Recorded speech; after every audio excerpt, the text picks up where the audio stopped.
Hello there, people of the internet. Jesse with CADimensions. I was doing some work in the studio this morning and I was reminded of a compliment that we got on the quality of our studio. She said, and I quote, "It's the only reason why I watch your dweeby videos." Those are the kind of compliments we take to heart around here. As a matter of fact, we've just been doing some work on the opposite side of our studio. I'll give you guys a sneak peek.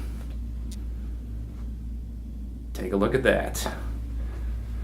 This side of the studio will be used for our upcoming podcast series. The first episode of our podcast will be going up October 10th. That will be covering some of the previews of the 2019 content, so be sure to check that out. In fact, if you're coming to our 2019 events, the Rochester Open House, you guys can stop by and see the studio yourself.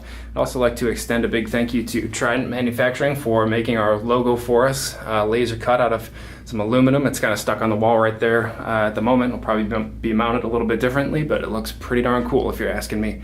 I'll stick links to those events in the description below, and as we were putting this wall together, I grabbed my camera a couple times and took some quick shots so you guys can see the process. Check it out.